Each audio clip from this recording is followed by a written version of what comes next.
and good evening, everyone. Welcome to Tuesday Night Live. I'll hand you over to Pete, our host. How you going, Pete? Evening, Phoenix. Thank you very much for that, and welcome everybody to Tuesday Night Live on the Crowcast. Great to have you all along with us. I've got a little bit of a chest infection, which actually might give me half a radio-sounding voice, so we'll see how that goes tonight.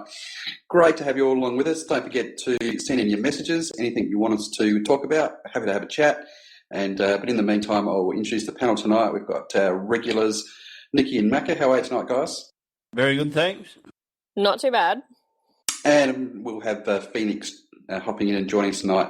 In the absence of Danos, who has a few things on tonight. Guys, lots and lots of news to talk about. It's quite amazing that we've got this bye next weekend, and it's really created almost like an end-of-season interest now, and it's almost like there aren't any finals going on in 2 weeks' time, so a bit of a balls up by the AFL, I think. But anyway, stacks and stacks of what is post-season news to talk about, and so we'll head over to Nikki's news.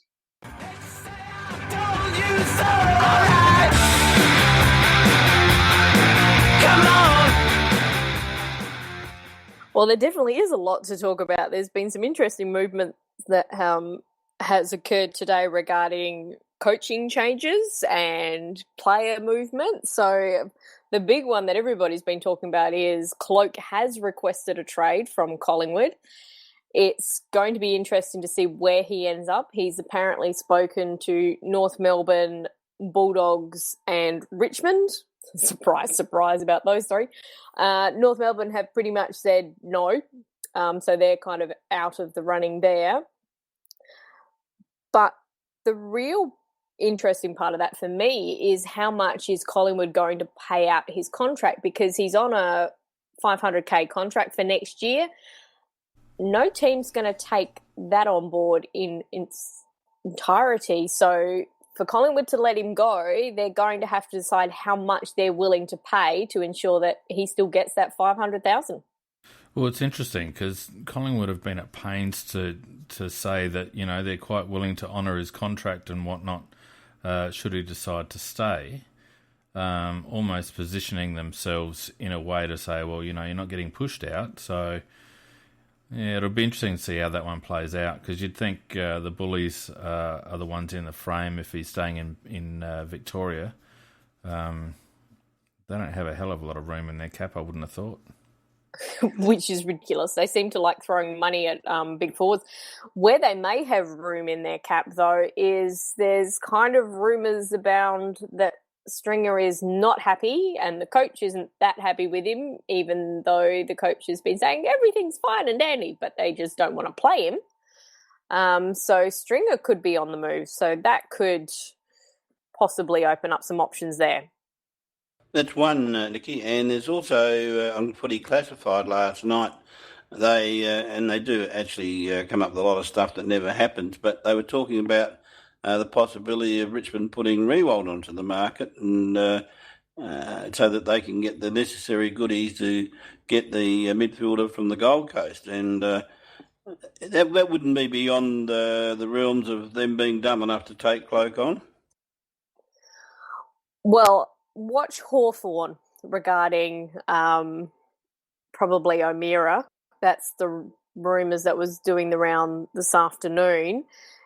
And that's kind of interesting because we know that they're very interested in Tom Mitchell from the Swans. So I reckon they probably might have tested the water regarding O'Meara as their fullback if they can't get Tom Mitchell. Richmond is Prestia, though, isn't it? Yeah, Richmond's Prestia, which is just shows you that Prestia isn't interested in actually winning. Yeah, fair comment. The other name that keeps getting bantered around, and I've just saw there was just an update tweet a little while ago just in relation to Tom Rockcliffe. Brisbane have mentioned that his captaincy is now under review, and predictable storm clouds brewing over Tom Rockcliffe. There was an article written by our friend The Rooch probably 6 or 8 weeks ago, suggesting that it was well known within industry circles that we had won the race to get a signature from Tom Rockcliffe. I think that probably that was a mountain out of a molehill following an informal meeting with Brett Burton. But how do we see that situation, particularly as it may well relate to our side? Well, I'd love to see Rockcliffe play for us, and he's not the complete answer for what we want, because we do want some speedy midfielders as well. But the one thing I do love about Tom Rockcliffe, he gets one hell of a lot of the ball, and most of the time he uses it as well. So, I'd like to see Tomo retire and Rockcliffe take his place in the midfield, and of course not diminishing for one moment our need for a speedy midfielder, but Rockcliffe would actually add that guts into the midfield that we really need. You almost had a case of the Walkers there, Macca, because pretty much most players, when they get the ball, do tend to use it. I think you meant to say he uses it well. Yeah. Well, I didn't say use it with his mouth or something like that. Mate, I'll tell you what, she's got you lined up tonight. Hey, it's going to be on tonight, I can see that. Yeah. The good thing about Rockcliffe is I think what he actually does is take a bit of the pressure off Brad Crouch. Probably lets Brad Crouch play a little bit more outside with a little bit less weight of expectation. I worry about Rockcliffe's pace, but you certainly don't doubt his class. Whether we want to spend the farm on him or not is another thing. But having Sloane and Rockcliffe in the midfield with the two Crouch boys gives us a little bit more class in there, which it was quite evident that we were lacking, last Friday night. Yeah, that's a very good summary of it, I think. Although that quartet would be like a pack of wild dogs. I mean, Rockcliffe led the league in tackling in 2014, and he led the league in tackling in 2015 as well. So, I mean, all of his statistical, genuine statistical achievements come from 2014, where he had a boom year, all Australian. I think he was something like 8th in the Brownlow, or tied for 8th in the Brownlow. Yeah, he just had a magnificent year. But even 2015, when he had some injury problems, he still was a tackling machine, and I just think that we could really, really use that in the gut. Somebody who is a really, really aggressive, and not only winning the ball, but also just aggressive at the body. I think we really need that in the middle. Yeah, he's 26, so again, 26-year-old is in his prime, but maybe only 4 or 5 years worth of true high performance output from him. What do you reckon the number is? Oh, you'd be paying up to 700. I think, though, that the thing actually one thing we probably just glossed over in talking about his potential as a player is that the fact that he has got some clouds surrounding his character up there. I mean, none of us really know the truth of it, but where there's smoke, you'd think that there's fire, that he's had clashes up there. There's allegations that have just been. You have to forgive me. I can't remember. I'll have a look in a minute when you're all chatting amongst yourselves. But someone just tweeted about a half an hour ago that there's allegations coming out that he was in a physical altercation with another player at training. That he's been sending abusive text messages to administrators up there, and generally, it just seems to me that they're setting, and that's obviously been leaked from somewhere. It seems to me that they're setting him up for an exit. And so I think that when you're looking at what he costs in terms of his salary and also to trade him out, whether there's going to be the kind of demands that would ordinarily be made when you've got those things going on in the background. Yeah, but the other thing too is if you watch him, he never really looked very happy at all this year. He really looks like he's pissed off all year. He looked like that. As has the Irishman. He's looked pissed off all year as well. And these are blokes that they are the leaders, along with Zorko, those three. And Zorko, even he, towards the end of the season, looked really pissed off as well. So they're not a very happy club up there in many, many ways. So I don't doubt any of those things could have happened, but there's probably very good reasons for it as well. So... absolutely, mate. I agree. There's probably reasons for it, but I guess what my point is that going to effectively get us a discount in the sense that they just want him out of there? Well, any discount we would get would be the fact that he would be coming to a club that is just going into an era where it's going to be competing in finals and competing for premierships as opposed to being the bloody cellar dweller all the time. So that would be where you get a little bit of discount, I think. Yeah. Look, I think, and getting back to the point about behavioural off-field issues or whatever, I think it boils down to Rockcliffe actually wants a competitive professional environment, and I think he would he would revel in our club and our culture and our systems and whatnot.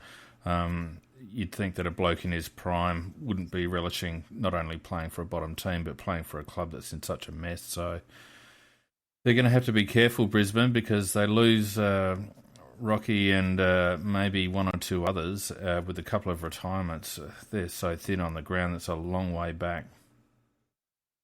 Maybe, well, it is going to be a long, long way back. The AFL are going up there, and they'll obviously appoint the next coach, and in fact, they'll probably appoint the whole bloody structure up there because they'll be paying for it. It was just as I mentioned before. It was actually Andrew Hamilton, the journo up there, who tweeted that about an hour ago that the captaincy was under review. So. He has some form. That journalist has some form about going after the Lions. He's the Ricci up there. But will it?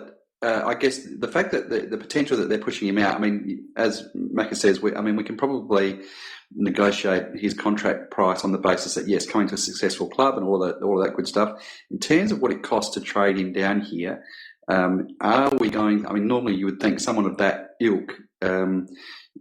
Would be a significant cost in terms of a trade. The fact that they're just trying to push him out the door, does that help us in terms of the actual trade cost?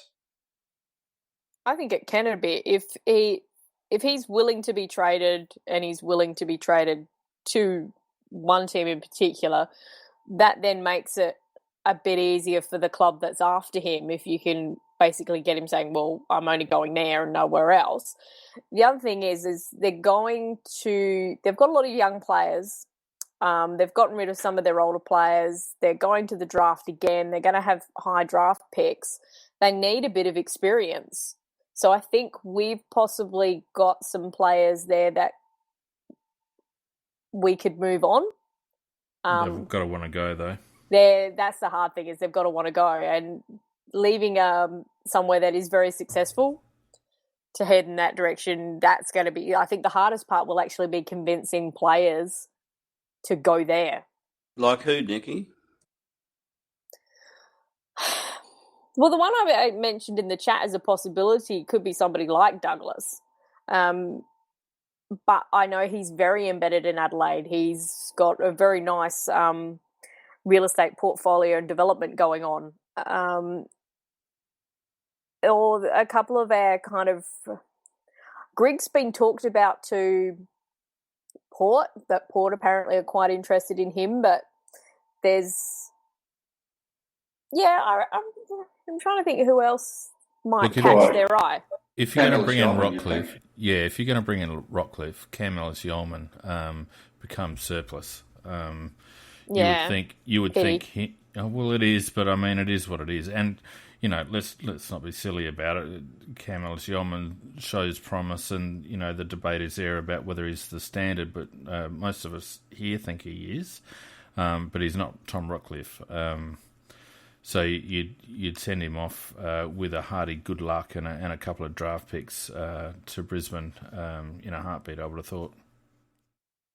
Yeah, I'd say we'd be happy. We haven't got a second round draft pick at this stage, although we may end up with one by trade. But I'd say we'd be very happy to give away our first round draft pick and Cam for Rockcliffe.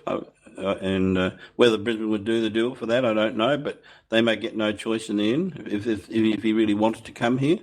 Well, I'd be pretty happy with that. Yeah, you'd think that Greg would probably get a second rounder from Port Adelaide. Yeah, they haven't got one. Yeah, but they can still mess around to get one.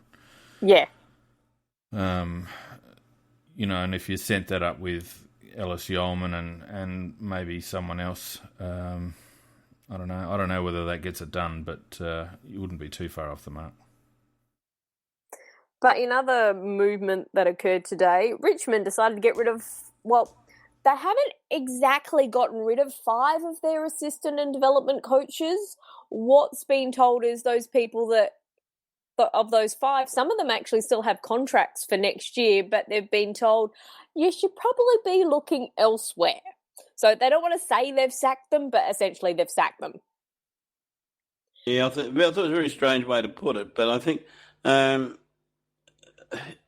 I don't know why they've done it that way, unless probably if they sack them, they pay them out. But if they look for opportunities elsewhere and get something else, then there's probably a clause in the contract saying that the contract becomes null and void.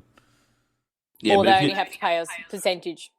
Yeah, I was going to say, but if I was one of those assistants and I was looking around for another job, I'd still screw for the balance of my contract.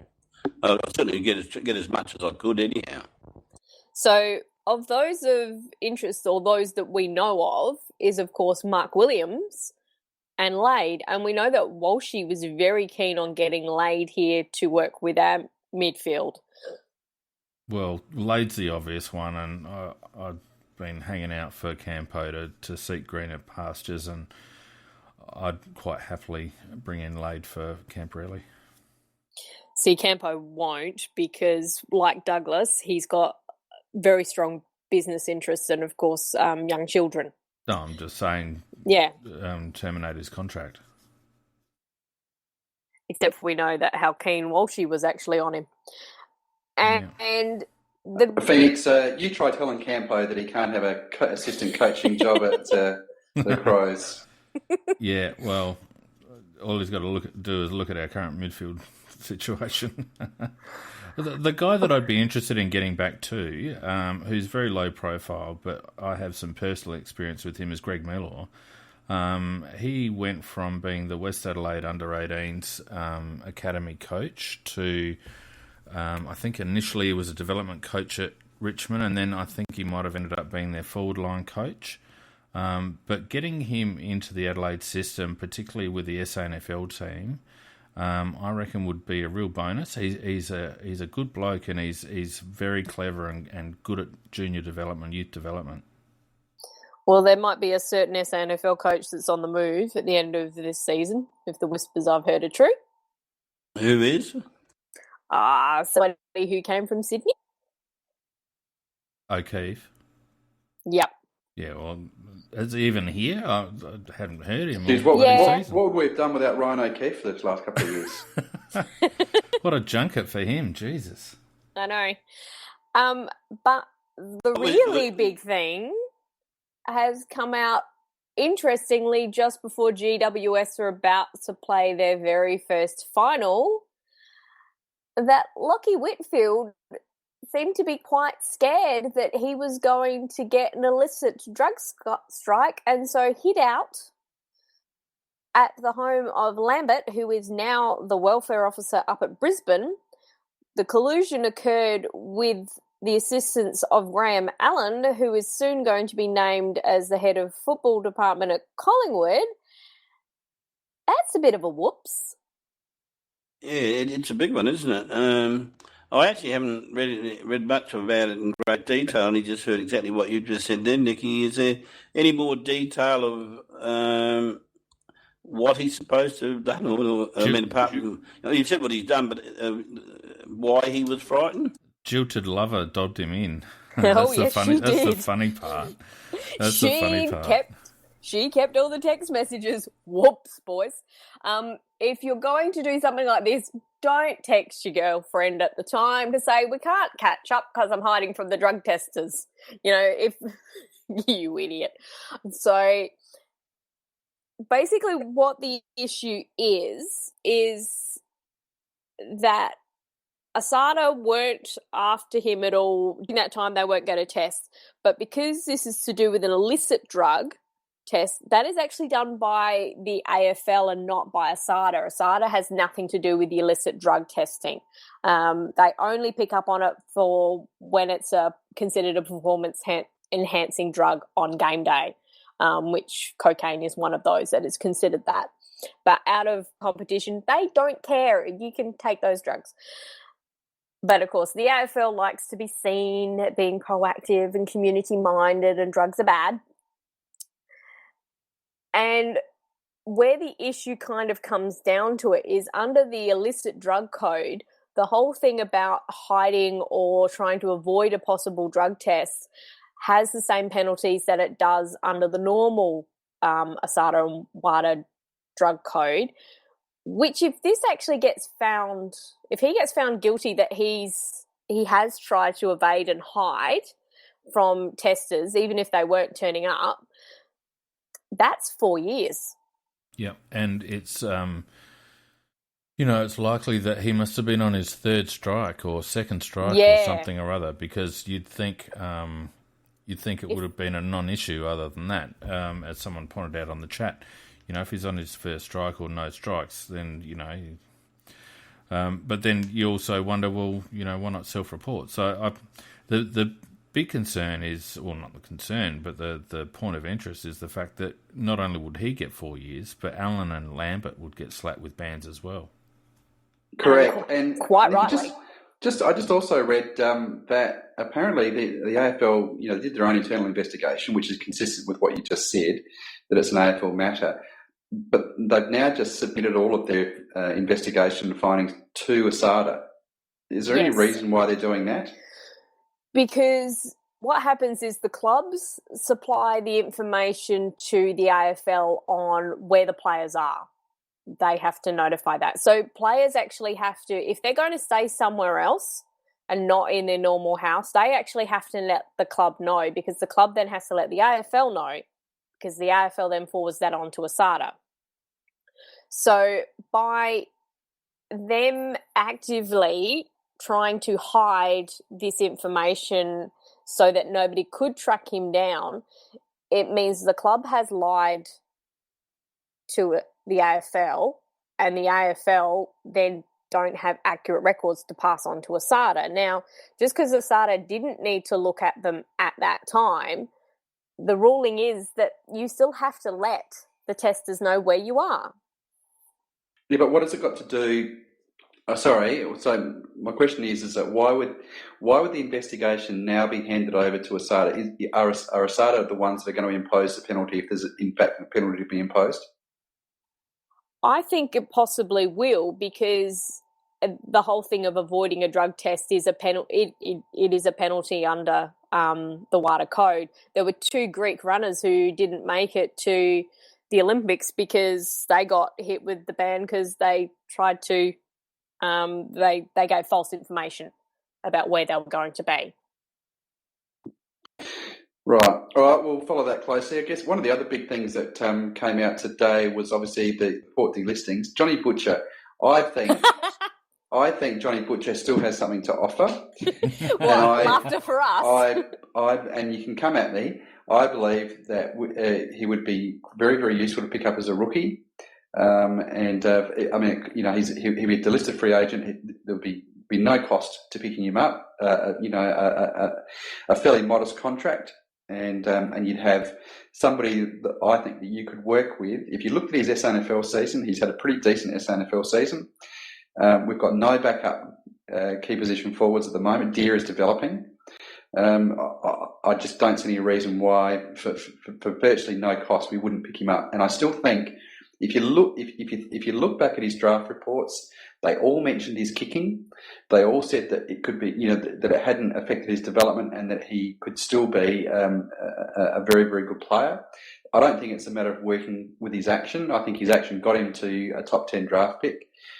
I think it's psychological, and I think that we've got proven key position player development at Adelaide Crows, probably better than most other teams in the league. And I think that we could work with him. I really do. Well, we've got players that can kick properly that can't kick straight, so we don't need it. We don't need him. St. Peter's old collegians might be getting excited, but I'm certainly not. I'm actually with Macca at the moment. Yeah, our development is pretty good, except when it comes to goal kicking. So, he will come to you for virtually nothing. It's a list spot, Pete, and I don't reckon it's of any use having him on there. He doesn't know where to run. Yeah, the only justification is that if you said we're short on tall blokes and he's going to be a rookie and he's going to be about the 40th rookie, well, then okay, then you might. But certainly, Pete, I'm not getting excited. Could you possibly argue to get him on the Cat B list the fact that he hasn't played football before, technically? It's a strong argument. Yeah, it's a pretty strong argument, I reckon, actually. But we've got some fair cat. I'm just putting it out there. Yeah, and the other two that they delisted, nobody will be wanting those. No. No, I've just got interest in Butcher because I reckon guys that can take contested marks like John Butcher can are not that easy to find. And I think that if you can just work, I think it's psychological, and you could work with him. But anyway, maybe you just get an him opinion. in. Maybe you get him in to teach JJ how to take a pack mark. That'll make you happy. Well, the first thing you do is turn him around and make him face the ball. yeah, that'd be a good start. That would help. But to end on a positive note, well done to our players who were selected in the All-Australian squad. And I think you could probably make a pretty strong case for 3, maybe 4 of them to make the final team. And interestingly, the only ruckman that was selected was Gawn, and the only other player who regularly relieves in the ruck is Jenkins. So Josh might be getting an All-Australian Guernsey or jacket. If they were picking it as a balanced team, yeah, he probably would. I mean, if they're just picking it on, the best 22 players, then he probably won't. And I don't think it was fantastic that Tom Lynch was named, but he won't get in. Yeah, that too. Eddie Betts is a certainty. I think Sloaney's a certainty. And then you could certainly make a case for Talia and Laird, but you just know that sometimes these things go pear-shaped and they could possibly get overlooked. The one thing they have been doing, though, Pete, the last couple of years is they have been attempting to pick a balanced team. Well, then maybe Jenkins is in with the show. Yeah, but no, I don't know about the balanced team. You got 18 midfielders in the 40 for a start. And midfielders tend to dominate, and they tend to stick them on the wings. They tend to put them at half-back, tend to put them at half-forward because there are so many good midfielders in the competition. And when you can see that by the fact that Robbie Gray couldn't even make the best 18 midfielders. So unfortunately, I don't think Jenkins will get in because I don't believe that they will pick a balanced side with the second ruck because they've never done it before. No, it'd be interesting to see. I'd be disappointed to see Jenkins in and Laird not in because I think of the two, Laird is far more deserving of a spot. Yeah. Well, I think Laird does deserve to be in there. I mean, the thing that will probably go against him is the fact that he missed games through injury. But of the games that he's played, he'd be lucky to have played 1 or 2 bad ones, if at all. But what do we think of the fact that we actually had the most number of players? We had 6, GWS had 5, and Hawthorn had 5. Well, I reckon Rucci wrote the most intelligent article I've ever seen him write in today's Advertiser. I don't know whether you've read it or not. But what he's actually saying is that the future of the Adelaide Footy Club is very, very bright when you look at the fact of the number of players that were nominated in the squad of 40 for the All-Australian squad, and also the number of players in the All-Australian under-22s, the number of players that we had in that as well. And he's saying that we've got a tremendous base for the future and that we get out there and get ourselves 1 or 2 midfielders and we'll have a very good team. And I think it's the best and most fairest article I think he's written for a long time. Yeah, look, it was brilliant that they all got named and brilliant with the under-22s. Unfortunately at the moment, after what I saw on Friday night, none of that, that for me, it just a lot of it just turns to dishwater. But certainly correct, Macca, and that is that, I think that, everyone's talked about it all year. And I'm sure that the club is aware that they need, one at least. I mean, they'll probably hopefully go to the draft, get a good young mid, but they need one, premier midfielder that can come in and play A-grade football from the get-go next year. Well, I reckon, and this might be just going off the topic a little bit, but if we had danger in our midfield lineup this season, do you think Friday night would have occurred? No. Because if you don't, that just means we're one class. And, yeah, danger is exceptional, but even 75% of danger, I don't reckon Friday night occurs. And that just really means to me that we're just one class midfielder away from having a very balanced lineup. Yeah, there's no argument. I think anybody that tries to argue against what you said then has got to have rocks in their head. We are a good top midfielder missing, and that's why we've got. And It's like I said the other day, Collingwood, they go out and they steal other people's good midfielders, and I think we've just got to do exactly that and make it impossible for them not to come here. And this is the problem, is that we've never ever, you can go back, you can say Eddie Betts and you can say Darren Jarman, probably Tomo, but really we just don't have the capacity historically to attract, we watched the game on Sunday and Treloar was just out of this world after quarter time. He was unbelievable the way he played. He was inside, he was outside, he just did everything.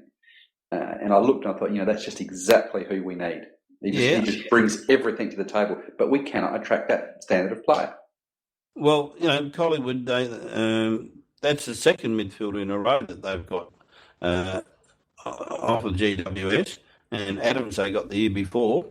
And Adams was at that stage probably their number one midfielder. So, and I know they've got a big advantage because they're on the Melbourne stage, but you'd have to be blind not to see that we're emerging as a team that's going to be competing for a number of years for the flag. And also we've got Adelaide Oval, we've got a big base of 50,000 supporters. So it's not as if you're coming to a club like Brisbane or even Gold Coast in the backwaters that doesn't have a great big following and really isn't even in a footy town. So I think we've got a lot more attraction than we used to have. I think Seedsman. we had this discussion previously, and I've had all sorts of fights on the board about he's a player that wasn't playing league football. I'm talking about an established star or a star in the making, and I think that no one wants to talk about the West Coast game, so let's just stay on this topic. Yep. We talk about. There's a lot of talk after Friday night about the fact that that we choke, and that historically we have this reputation of choking in big games, and we've thrown away so many final series over the years with inept performances, at the wrong time, and yet, but we laud the fact that we managed to be able to put really competitive teams on the park through late draft picks, smart trading of other unwanted players. And rookie listed players. At what point do you actually ask the question, is the difference between, standing up in a game like that on Friday night, is the difference not having a class, top 10 class player who other top teams have, who rise to the top in those kind of situations and drag teams across there with the line with them? And this has gone on for, this has absolutely gone on for years. And someone, I think it was Matty Mack, fantastic post, I thought, through the week. It absolutely hit the nail on the head, and that is that we went out and we got Darren Jarman, and at the time trading Sean Wellman was probably like trading Jake Lever, and we got a Darren Jarman who was a proven star premiership player, and it was him in the crucial moments that dragged us over the line, in our premiership. In our premiership years, and since then we simply just have not had that kind of player to be able to stand up in games like we saw on Friday night. No, just the reverse. We lost one who's now plays for Geelong. So that is the type of player that we need. And then you ask the question, given what we were discussing earlier, is Tom Rockcliffe that player? Do we have to spend $700,000 on Tom Rockcliffe if he is not that player? Because you're dead set right, Pete. Well, he'd go damn close to it. I'm sure that if he was in our midfield, because he's a brilliant getter of the ball and at the centre bounces and shooting it out with quick handballs. Because he's if you're a dream teamer like I am, and you've got Rockcliffe as your captain, you watch him pretty closely, and he's quite brilliant the way he positions himself at the centre bounces.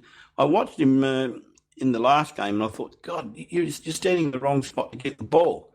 But he wasn't. He just kept getting the ball and feeding it out with handballs. And it makes a big difference once you turn the ball going your way into your forward line.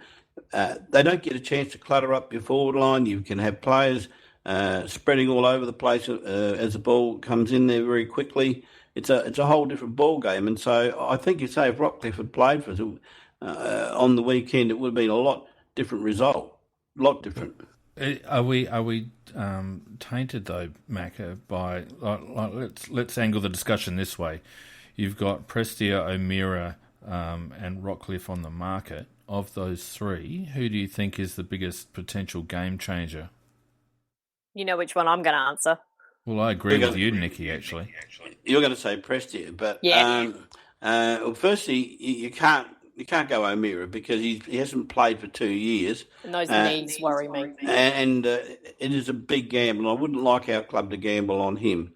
So that brings it back to Rockcliffe versus Prestia. Now, Prestia is probably exactly what we need in terms of that player that will finish it coming out of the middle.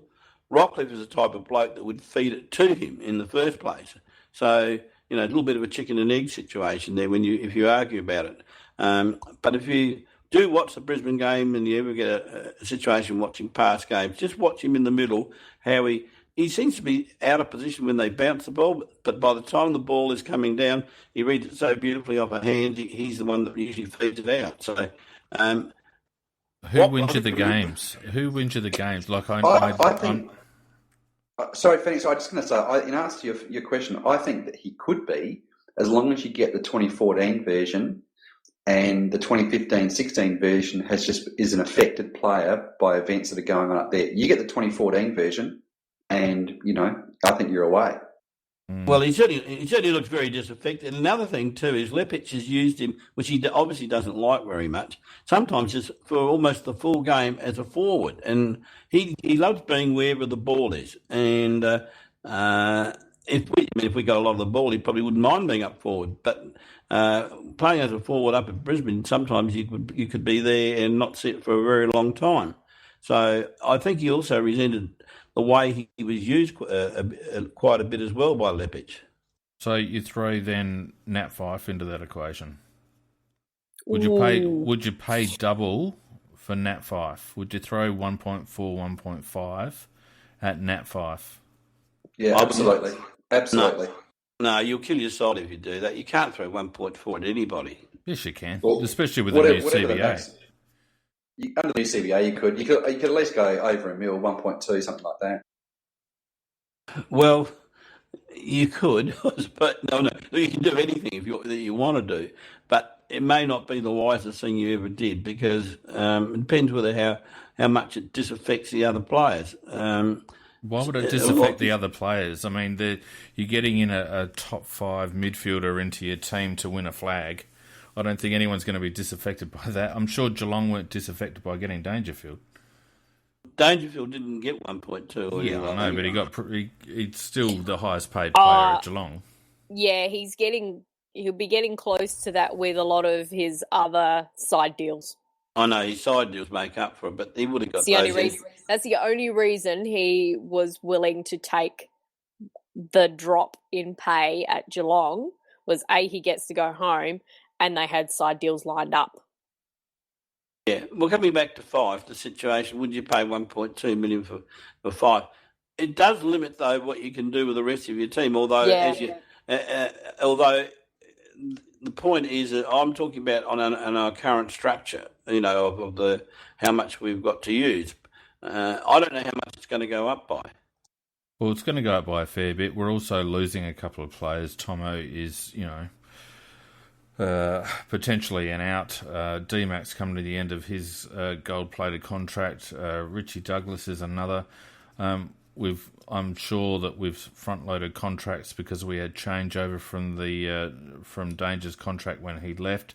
A lot of our established players are re-signed, so we've got Crouch and Talia and Tex and those blokes all signed up.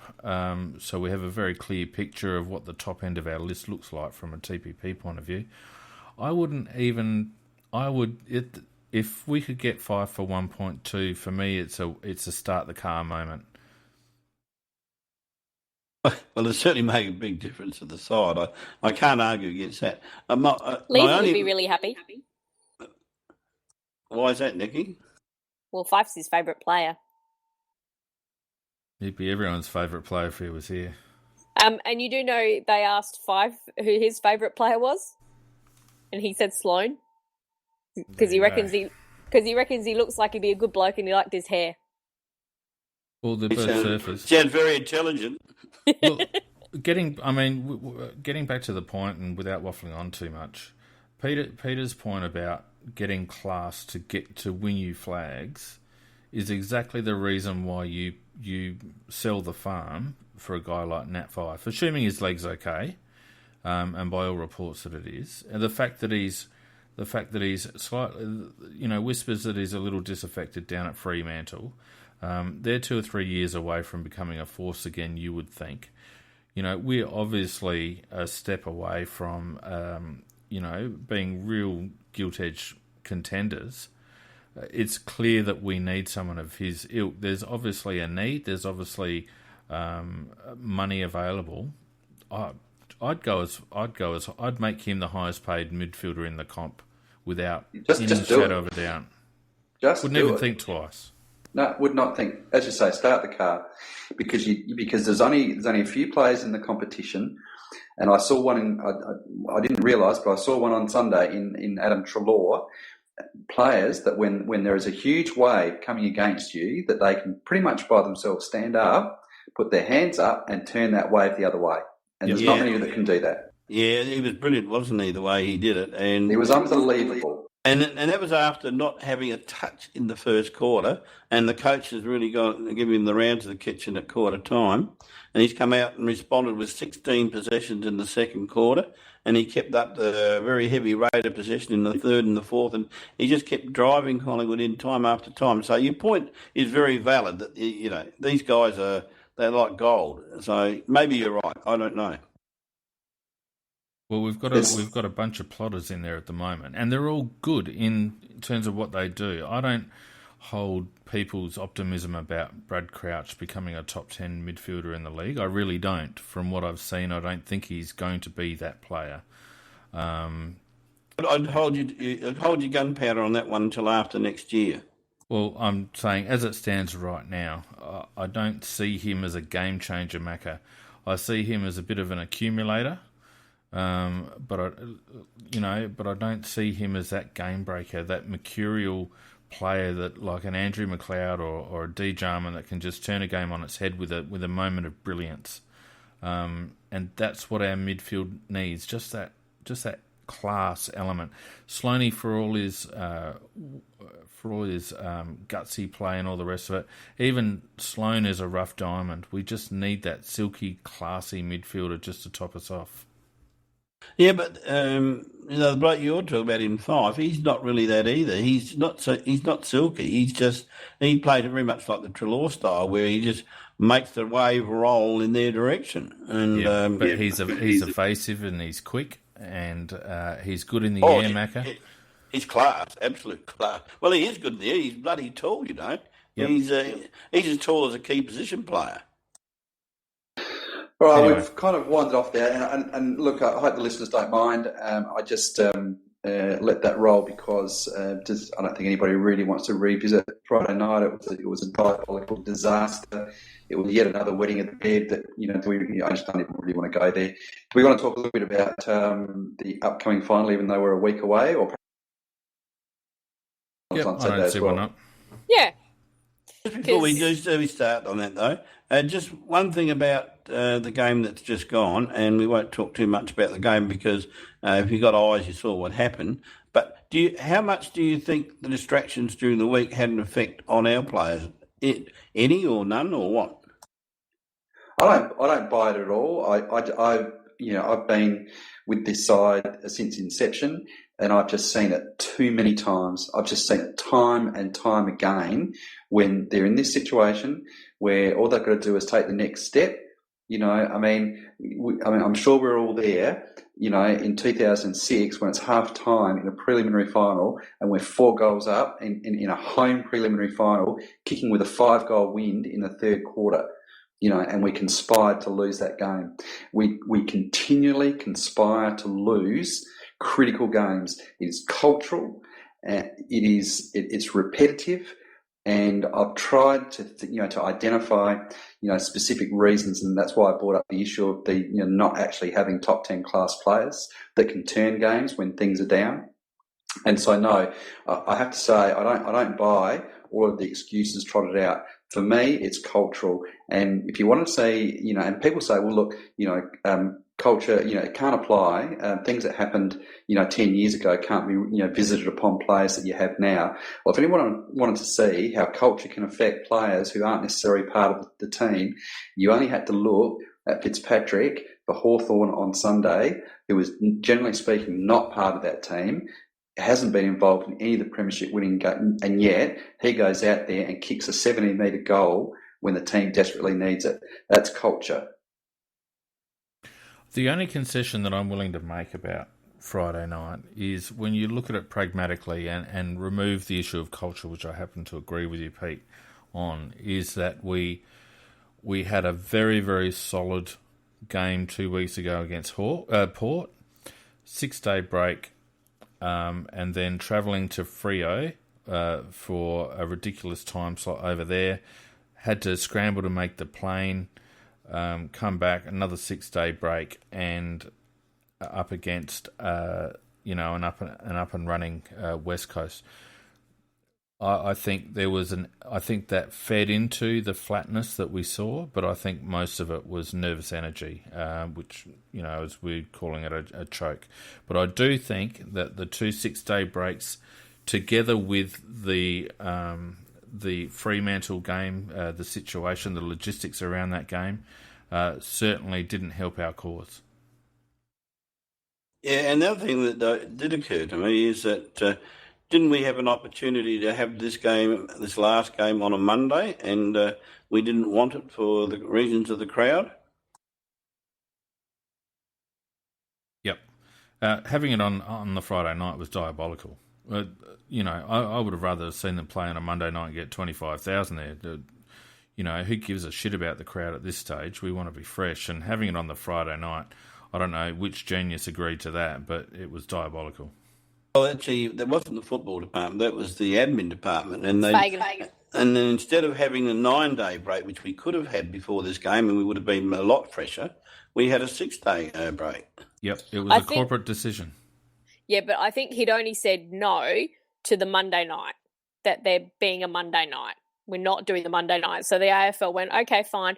They turned around and gave us the Friday night, and I think they had to turn that into a positive, because that's the way the AFL works. If they're going to go, okay, we're going to give you that win, but we're going to get you some other way. That's what they did. Well, that's true, Nicky. But if we'd gone taken the Monday and won the game, our next game probably would have been on the Thursday after the bye situation. So instead of having a full fortnight break in terms of the bye, we would have only had, what does that work out to, about 10 days, which means that you would have been plenty. From a football point of view, it would have been perfect. Whereas, as it is, we've stuffed up big time in many, many directions by the decision that we made. It's commercial. You don't knock back a Friday night game if you're a white collar. Too many dollar signs. But I would imagine that the fitness and conditioning staff would have been too bullish about our ability to back up. And as it turns out, I think that did have an impact. I still do think that we choked under pressure. I still do think that Pike failed in terms of how he implemented structure and selection and game plan. But I do think, on reflection, now that I've cooled down after last weekend, I do think that the logistics and the practicalities of those 2 games in a row certainly played a part. Yeah, I support you on that. I think that's. I was very heated too on Sunday night, but having a little bit more time to cool down, I think you've summed up pretty well there. All right, maybe I'll leave that one there. I'm glad you guys have cooled down. It'll take me weeks, I reckon, to cool down from that. Anyone got some early? I guess. Well, we've got the SNFL final coming up on Saturday, and we've also got obviously the. As I heard it referred to today, the bronze medal playoff coming up on next Saturday night. Any thoughts on either of those 2 games? Well, just on the North Melbourne game, They have not beaten us for 13 years. They've had 3 wins in their last 13 games. If we don't win that, then it will be, I don't know what's bigger than a choke, but, it would have to An be Australian Olympic choke? It can be whatever it likes. It'd be monstrous. We should and we will win that game. Yeah, I don't think the first final's an issue. The simple fact is, if we lose it, there's going to be a pretty big off season down at the Crows. But assuming we win it, I think the real issue is the next 2 after that. I couldn't see North getting close to us on Saturday week. Can I just ask one question there? If we do beat North Melbourne, and I think we should, who do we play in our next game after that? Is it the loser? Sydney or GWS? Yeah.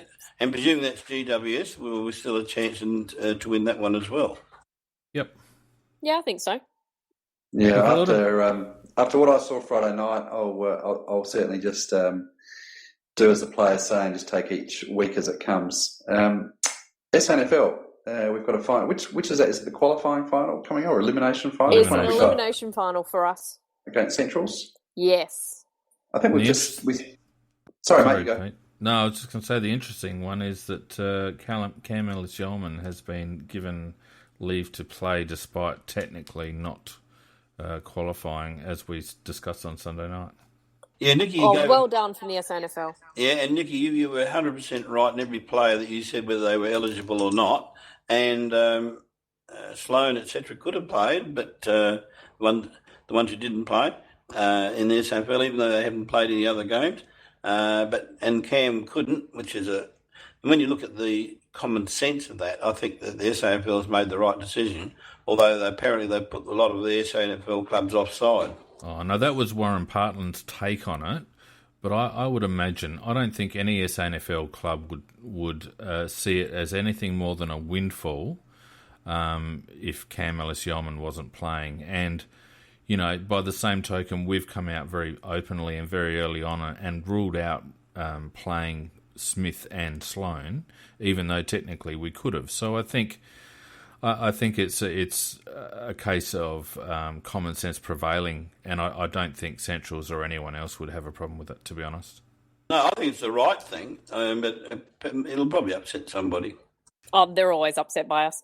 I actually, for shits and giggles, it would have been hilarious if you'd name Sloan and just watch them all go nuts about it. It's like, well, they're the rules you put in place, and here's one of the best players in the AFL. We can send him out there for his first NFL game. One player I'm interested to have a look at on the weekend will be a lad that is playing for Centrals by the name of Nick Holman. I don't know if that name has come to anybody's attention, but he was a kid that was delisted by Carlton. He played about, I think, 8 or 9 games for Carlton and came over here with the express wish to play a year of SNFL to try and get himself back onto an AFL list, and from all accounts has had an outstanding season with the Doggies this year. So I'll be interested to see how he shapes up and whether he'll have any hope of getting onto perhaps a rookie list for next year, particularly with either of the Adelaide sides. What does he look like in terms of where does he play and how tall? He's about a 185 left-footed midfielder, pretty hard, hard at it midfielder. So that's about as much as I know of him. Well, Centrals is a team that worries us because they're very quick, and on those nice expanses of Adelaide Oval, I think this is going to be an interesting game. It will be an interesting game. All year we've had the stated intention of playing to win, but winning on our terms in terms of implementing the club's philosophies and game plan and all the rest of it. In the heat of finals, a lot of that tends to go out of the window. So it'll be interesting to see how the boys go in a finals type situation, and not forgetting that there are still opportunities in the ones. So yeah. Blokes like Riley Knight, even blokes like Troy Menzel, certainly Cam Ellis-Yeoman, and Riley O'Brien, even Curtly Hampton, certainly Seedsman if he doesn't get up for week 1. These blokes have still got something to play for aside from it just being an SANFL final. And I didn't mention it, But Menzel has shaved the beard off, so obviously he's looking to get back in the AFL. I think a few people were quite upset that he had this beard and they thought he looked like a mess and he wouldn't play AFL because he had a beard. Well, he shaved it off now. Well, it'll certainly be interesting to see how they go. I mean, Riley Knight, as I think you just mentioned, he has had an outstanding return to the SNFL. He has had three very, very solid games, averaging sort of 20-odd possessions and a couple of goals. So he must surely be in contention. And I would have thought actually he would have been, possibly in contention last week. But you would think this week he would have to be, if he has a good game on Saturday, would be absolutely banging the door down. It's just his fitness that I worry a little bit about. Been very impressed with him, and he's coming back when he's come back. But he's missed most of the season, and it is a huge step up from SANFL to AFL in terms of the fitness. Given the role that we'd be asking him to play, I'd certainly think that would be an issue, Nick, you're right. Whereas a bloke like Troy Menzel, if we brought him in for, say, a Charlie Cameron, asking him to play up forward and goal sneak, basically, he'd be more than up for that. But Riley Knight, in the heat of an AFL final, playing it through our midfield rotation would be a big ask. Yeah, but really big ask. But he'll be a good player for us next year. I think just looking at the messages, I'm not quite sure how to pronounce it. Is it Valus or Halus?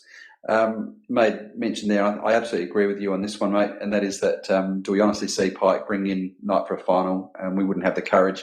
I honestly don't think that we've selected very, very conservatively this year. And hard to see. As much as I'd love to see Riley come in, I just think that we've been so conservative with our selection that it is hard to see it happening. Yeah, no doubt. There'd have to be a few. I don't think it'd be on form. I think it'd be injury.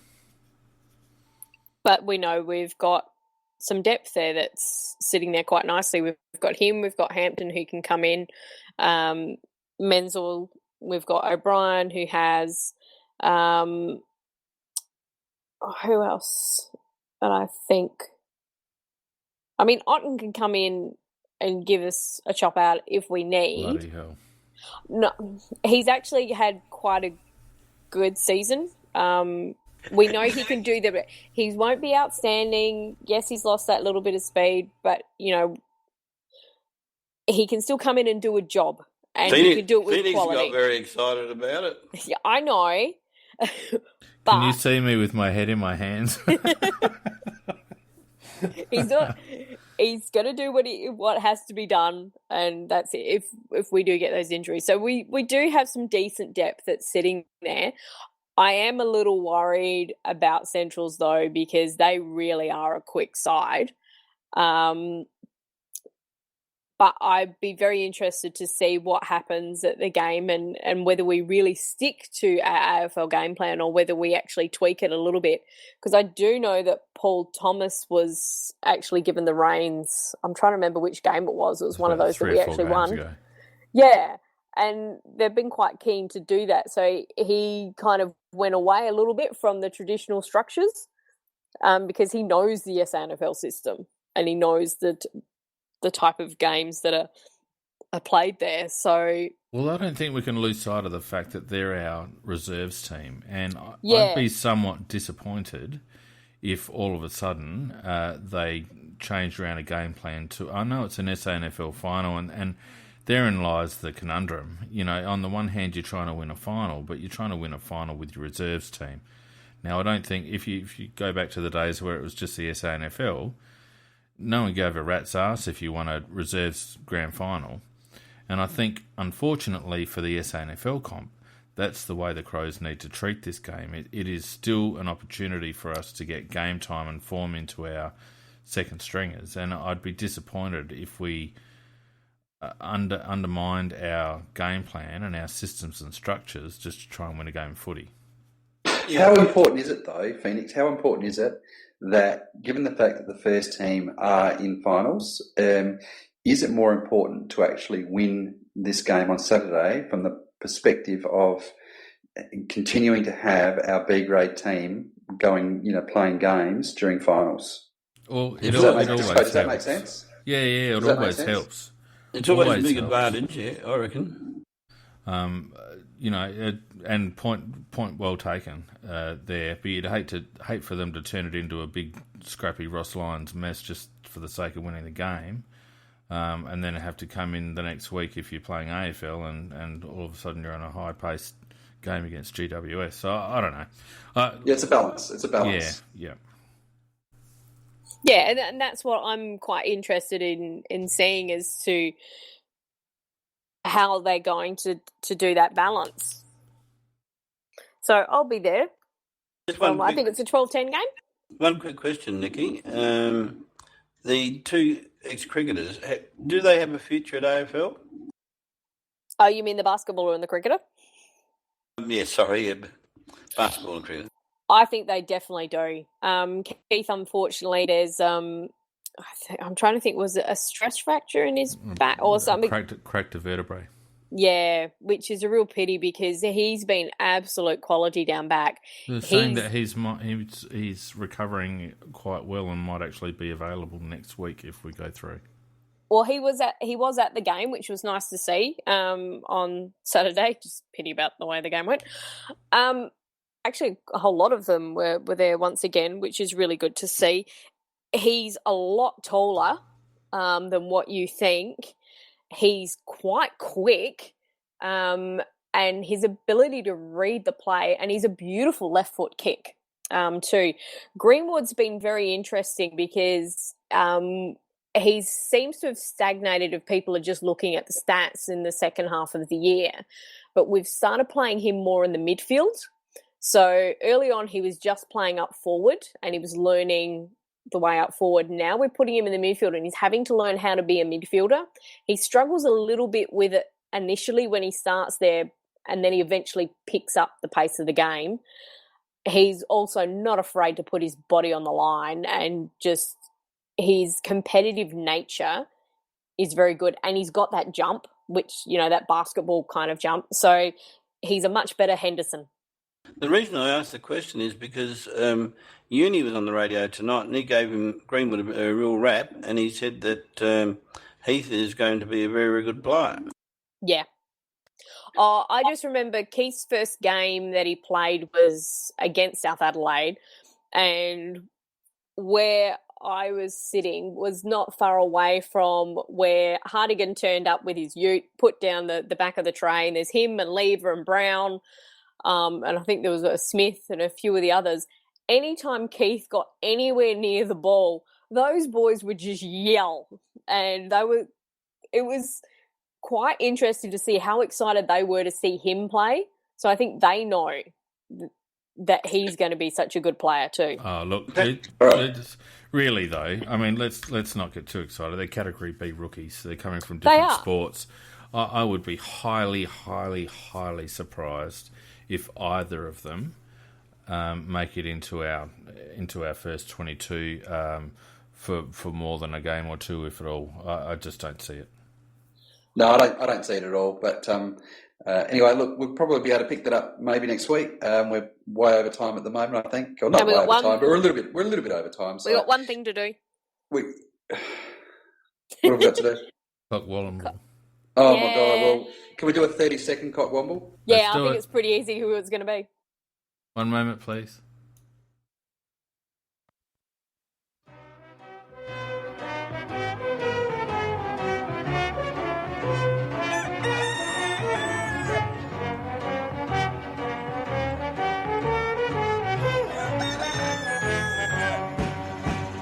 Underground, overground, wombling free. So you want 30 seconds, nice quick nomination. I was thinking of only going for one, and that would be our team on Friday night. I could not agree, and I'm not just saying that just to get it over quick, but I could not agree with you more, Nikki. I don't think there was anything else that came close to that. Yeah, I think our club in general, the way we handled the week, the way we handled the coaching box, the way the players handled the game, the whole lot was a bloody unmitigated disaster, and hopefully it brought us back down to earth and realised we've still got a premiership to win. Seconded. Very nicely done. Very nicely done, folks. Yeah. All right. Thank you so much, listeners, for joining us. We really, really appreciate it. Sorry, we probably waffled on a bit, but the AFL has hurt all media, I think. I think we can call ourselves media. They've hurt everybody because they're really, having a bye straight after the end of the season just means that we're really into talking about off-season type issues. And next week on Tuesday Night Live, we will certainly be talking a lot more about the upcoming final against North Melbourne. All right. Thanks very much to Phoenix, Nikki and Macca. Thanks, guys. Yep. And don't forget to like us on Twitter and Facebook and iTunes and all that. And I'll also mention that the club put out a thing today saying that there's an open training session at Footy Park tomorrow. So anyone who's so inclined, keep that in mind. 4:30 tomorrow. Just while we're self-publicising, crazefanscentral.com. We'll do a few lead-up articles over the next week just in terms of the 7 other sides making up the 8. So just to fill this yucky week that we've got, the AFL have given us this nasty bye. And no Thursday night this week. And you get a free sausage if you go out to training. All right. Thanks very much to the panellists, and thanks very much to everybody for joining us, and we'll look forward to catching you next week on Tuesday Night Live. Very good. Not all. Bye.